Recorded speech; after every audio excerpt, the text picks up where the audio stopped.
Hello दोस्तों, अब हम शुरू करते हैं आज रेस्पिरेटरी सिस्टम के बारे में। देखिए, ये बहुत ही इम्पोर्टेंट सिस्टम है और थोड़ा केयरफुली आप सुनेंगे तभी ये समझ में आएगा अच्छे से। ये एक बायोलॉजिकल सिस्टम है जिसमें कुछ स्पेशल ऑर्गन पाए जाते हैं, स्पेसिफिक ऑर्गन और स्पेशल टाइप के ऑर्गन पाए जाते हैं। इसको हम दो पार्ट्स में डिवाइड कर सकते हैं, अपर रेस्पिरेटरी सिस्टम और lower respiratory system. Upper respiratory system जो नोज से शुरू होकर के लैरिंग्स तक जाता है और लोअर रेस्पिरेटरी सिस्टम जो होता है वो ट्रेकिया से शुरू होकर एल्वोलाई तक रहता है। लंग्स जो हैं इसी के अंतर्गत आते हैं, लोअर रेस्पिरेटरी सिस्टम के अंदर।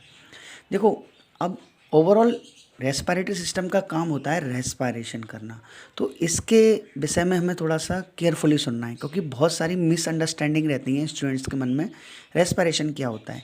तो देखो, रेस्पिरेशन के लिए नॉर्मली किताबों में भी कई जगह दिया हुआ है कि सांस को अंदर लेना और छोड़ना, यानी इंस्पिरेशन और एक्सप्रेशन, इसे रेस्पिरेशन कहते हैं। लेकिन ऐसा नहीं है। अब आपको समझ में आएगा कि एक्चुअली रेस्पिरेशन कहते किसे हैं। रेस्पिरेशन के दो पार्ट में हम रेस्पिरेशन को पढ़ेंगे, एक एक्सटर्नल रेस्पिरेशन, एक इंटरनल रेस्पिरेशन। एक्सटर्नल रेस्पिरेशन जो होता है वो होता है इंस्पिरेशन प्लस एक्सप्रेशन, यानी एक्सपिरेशन मतलब सांस लेना और सांस छोड़ना, इसे बोलते हैं एक्सटर्नल रेस्पिरेशन। और इसी को जनरली हम बोल देते हैं ब्रीदिंग। ठीक है, तो ब्रीदिंग और रेस्पिरेशन में अभी आपसे अंतर पूछा जाए तो आप नहीं बता पाते। इससे पहले ब्रीदिंग किसे कहते हैं, रेस्पिरेशन किसे कहते हैं। तो breathing is the part of respiration. External respiration को ही ब्रीदिंग कहते हैं। एक होता है इंटरनल रेस्पिरेशन। इंटरनल रेस्पिरेशन क्या होता है? ये होता है सेल के अंदर जब ग्लूकोज C6H12O6 यानी ग्लूकोज का ब्रेकडाउन होता है ऑक्सीजन की प्रेजेंस में। कहाँ पर? सेल के साइटोप्लाज्म में। और क्या क्या प्रोड्यूस होता है बाई प्रोडक्ट के रूप में? एक तो कार्बन डाइऑक्साइड प्रोड्यूस होती है, वाटर H2O और 273 KCl एनर्जी का प्रोडक्शन होता है। तो अब हम समझ सकते हैं कि रेस्पिरेशन एक एक्सटर्नल रेस्पिरेशन होता है, एक इंटरनल रेस्पिरेशन होता है।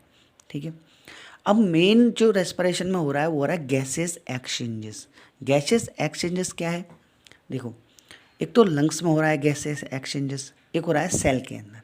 लंग्स में किस किस के बीच में हो रहा है? एल्वोलाई के बीच में और ब्लड के बीच में। एल्वोलाई क्या है? एल्वोलाई जब हम अभी लंग्स की एनाटॉमी पढ़ेंगे तो आपको अच्छे से समझ में आएगा। एल्वोलाई ही वो जगह है जहाँ पर लंग्स में गैसेस एक्सचेंजेस होता है। एक सेल और ब्लड के बीच में रेस्पिरेशन हो रहा है। सेल और ब्लड के बीच में मतलब सेल क्या कर रही है? ऑक्सीजन ले रही है और कार्बन डाइऑक्साइड प्रोड्यूस कर रही है। जैसे देखो, सेल क्या कर रही है? ऑक्सीजन ले रही है और कार्बन डाइऑक्साइड बना रही है, तभी तो ये इंटरनल रेस्पिरेशन हो रहा है और एनर्जी प्रोड्यूस हो रही है। इस बात को आप थोड़ा ध्यान रखना। आगे हम लंग्स रेस्पिरेटरी सिस्टम का मेजर ऑर्गन होता है। ये दो होते हैं, राइट लंग्स और लेफ्ट लंग्स। राइट लंग्स के अंदर 3 लोब होते हैं जबकि लेफ्ट लंग्स के अंदर 2 लोब होते हैं, क्योंकि लेफ्ट साइड में हार्ट प्रेजेंट होता है। लंग्स में सबसे पहले हम शुरुआत करते हैं ट्रेकिया से। ट्रेकिया मीडिया स्टाइनम पे जाके 2 भागों में डिवाइड हो जाती है, राइट ब्रोंकस और left bronchus.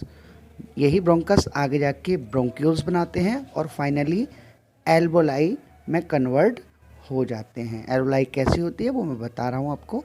Bunch of grapes यानी अंगूर के गुच्छे की तरह यही एल्वोलाई होती है जहाँ पर रेस्पिरेशन होता है। एक्सटर्नल रेस्पिरेशन है, गैसेस एक्सचेंजेस। बात आती है लंग्स की फिजियोलॉजी के बारे में। किसी भी ऑर्गन की 2 ही चीज़ें पढ़ते हैं, एनाटॉमी एंड फिजियोलॉजी। फिजियोलॉजी का मतलब क्या है कि काम कैसे करता है, what is the function and how to function, that is called physiology.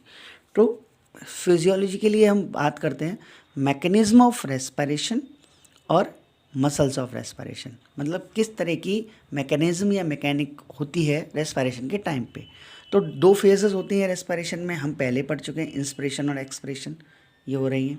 External respiration की बात कर रहे हैं हम लंग्स में। लंग्स में तो एक्सटर्नल रेस्पिरेशन हो रहा है ना। 2 फेजेस हो गई, इंस्पिरेशन और एक्सपिरेशन। ड्यूरिंग इंस्पिरेशन मतलब जब हम सांस लेते हैं, थोरेसिक केस इनलार्ज, जो थोरेसिक केस होता है ना, जो बोन से बना हुआ है, थोरेसिक केस वो बड़ा होता है या एक्सपांड होता है और लंग्स उसके अंदर एक्सपांड होते हैं। लंग्स बड़े होते हैं साइज में। इंस्पिरेशन के टाइम पे हम सांस लेते हैं तो देखते हो थोरेसिक केस इनलार्ज होता है और लंग्स उसके अंदर एक्सपांड होते हैं। तो उससे क्या है, इन्वायरमेंट की ऑक्सीजन अंदर आ जाती है लंग्स के अंदर, मतलब एयर, इन्वायरमेंट की जो एयर होती है वो लंग्स के अंदर आ जाती है। और ड्यूरिंग एक्सपायरेशन, मतलब जब हम सांस छोड़ते हैं तब क्या होता है, थोरेसिक केज श्रिंक होता है या छोटा होता है, उसका साइज डिक्रीज होता है और लंग्स के अंदर की जो एयर है वो बाहर चली जाती है। बस इसी दौरान, इतने से ही टाइम में क्या होता है, गैसेस एक्सचेंजेस हो जाता है। ठीक है। In normal quite breathing, inspiration is a active process while the expiration is a passive process. अब देखो इसका मतलब क्या, एक हम जो जनरल सांस ले रहे हैं ना, इसमें जब हम इंस्पिरेशन कर रहे हैं तो ये एक्टिव प्रोसेस है। एक्टिव और पैसिव प्रोसेस क्या होता है, एक्टिव प्रोसेस वो प्रोसेस होता है जिसमें हमें एनर्जी की आवश्यकता होती है और पैसिव प्रोसेस वो होता है जिसमें विदाउट एनर्जी वर्क हो जाता है। मसल्स ऑफ रेस्पिरेशन, कौन कौन सी मसल्स हैं जो रेस्पिरेशन के अंतर्गत काम में आती हैं, तो देखो सबसे मेजर मसल्स है डायफ्राम, उसके बाद आता है इंटरकोस्टल मसल्स, उसके बाद आते हैं असेसरी मसल्स। डायफ्राम हमने अभी एनाटमी में पढ़ा था, इंटरकोस्टल मसल्स भी हमने अभी एनाटमी, रिब केज के बीच में पाई जाने वाली मसल्स इंटरकोस्टल मसल्स कहते हैं। असेसरी मसल्स वो होती हैं जो इन दोनों की मदद करती हैं, जैसे कि हो गया आपका स्टर्नोक्लीडोमास्टॉइड मसल्स हो गया है ना, उसके बाद एब्डोमिनल मसल्स हो गया है ना, ये सारी मसल्स क्या हैं, असेसरी मसल्स हैं। अब मेन जो टॉपिक है वो है आपका गैस एक्सचेंज। इस पूरे चैप्टर का जो पढ़ने का हमारा उद्देश्य है, मोटिव है, वो किस लिए है, गैस एक्सचेंज के लिए। अब देखो गैस एक्सचेंज करना क्यों ज़रूरी है और किस तरीके से गैस एक्सचेंज होता है, इसको थोड़ा ध्यान से पढ़ना। अब देखो ऊपर भी हमने पढ़ा था, गैस एक्सचेंज दो जगह होता है, एक तो लंग्स में और एक बॉडी टिश्यू में, है ना। तो देखो लंग्स में गैस एक्सचेंज का मतलब क्या है, हमारी बॉडी का एक ऑर्गन होता है हार्ट। ठीक है। हार्ट का काम होता है ब्लड को पंप करना, ब्लड को पंप करना। ये ब्लड को पंप करके कहाँ पहुँचा देता है, लंग्स में। ठीक है। लंग्स में क्या हो रहा है, आपको पता है गैस एक्सचेंजेस हो रहा है। तो लंग्स में क्या होता है, लंग्स में हम जैसे सांस ले रहे हैं, सांस छोड़ रहे हैं, तो लंग्स में क्या हो रहा है, ऑक्सीजन अंदर आ रही है और कार्बन डाइऑक्साइड बाहर निकल रही है। तो इसका मतलब क्या है, ब्लड शुद्ध हो रहा है या प्योरीफिकेशन हो रहा है, इम्प्योर ब्लड प्योर हो रहा है। तो इम्प्योर ब्लड को कौन भेज रहा है, हार्ट भेज रहा है लंग्स के पास प्योर होने के लिए। अब देखो क्या है, ये जो ग्रीन कलर से मैंने ड्रॉ किए हैं ये एल्वेलाई हैं। एल्वेलाई क्या है, functional unit of lungs. Alveoli किस तरीके से होते हैं, थोड़ा सा इसको देख लें, हम इसको जूम करके यहाँ देख रहे हैं।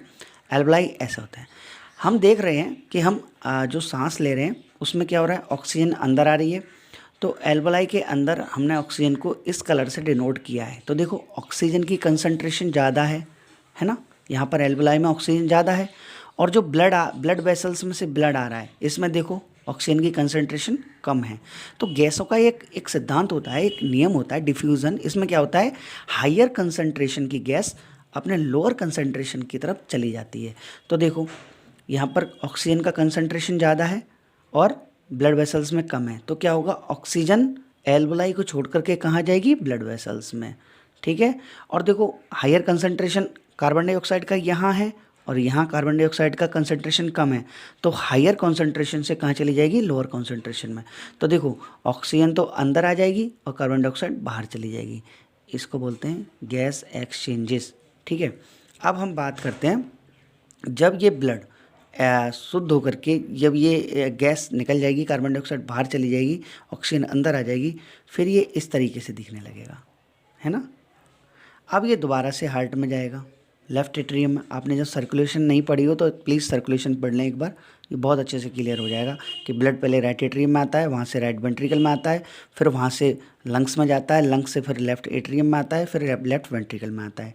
तो देखो यहाँ से लंग्स से लेफ्ट एट्रियम में आएगा ब्लड, फिर लेफ्ट वेंट्रिकल में। लेफ्ट वेंट्रिकल में यहाँ पर अरोटा सबसे बड़ी आर्टरी होती है, ये ब्लड को लेकर के बॉडी की तरफ चलती है।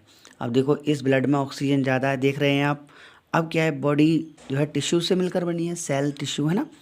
अब टिश्यू के अंदर का या सेल के अंदर लगातार क्या चल रहा है, रेस्पिरेशन।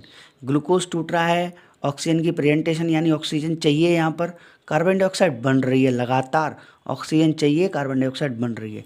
तो देखो टिश्यू को ऑक्सीजन चाहिए, यानी टिश्यू ऑक्सीजन ले लेगा और कार्बन डाइऑक्साइड बन रही है तो कार्बन डाइऑक्साइड ऑटोमेटिक यहाँ मिल जाएगी, क्योंकि मैंने अभी भी बताया था, अभी भी यहाँ भी बताया था कि जिस गैस का कंसंट्रेशन जहाँ ज़्यादा होता है वो अपने लोअर कंसंट्रेशन की तरफ चलती है। तो देखो ऑक्सीजन का कंसंट्रेशन यहाँ ज़्यादा है, यहाँ कम है, तो हायर कंसंट्रेशन से लोअर कंसंट्रेशन की तरफ चलेगी। यहाँ कार्बन डाइऑक्साइड का कंसंट्रेशन ज़्यादा है तो ये अपने हायर कंसंट्रेशन से लोअर कंसंट्रेशन की तरफ चलेगी। तो देखो ब्लड कैसा हो गया, कार्बन डाइऑक्साइड वाला, यानी अशुद्ध या इम्प्योर या डीऑक्सीजनेटेड। ये ब्लड फिर बहता हुआ यहाँ से जाएगा, फिर राइट एट्रियम में जाएगा, राइट वेंट्रिकल में जाएगा, और इसको कहाँ भेज देंगे, लंग्स में। लंग्स क्या करेगा, इसे प्योर कर देगा, और प्योर करके फिर ब्लड कहाँ जाएगा, लेफ्ट एट्रियम में, लेफ्ट वेंट्रिकल में, और यहाँ से पूरी बॉडी में। ये साइकिल ऐसे चलती रहेगी, और इसको तो बोल देंगे एक्सटर्नल रेस्पिरेशन। इतने से यहाँ तक इसको क्या बोल देंगे, एक्सटर्नल। और जो बॉडी टिश्यू और इसके बीच में हो रहा है, ब्लड के बीच में, इसे बोल देंगे इंटरनल रेस्पिरेशन। देखो हमने ऊपर यही पढ़ा है, एक्सटर्नल रेस्पिरेशन किस किस के बीच में हो रहा है, एल्वोलाई और ब्लड, एल्वोलाई और ब्लड, और इंटरनल सेल और ब्लड। तो देखो सेल और blood. Okay, thank you so much. I hope आपको वीडियो अच्छी लगी होगी। अगर आपको वीडियो अच्छी लगी हो तो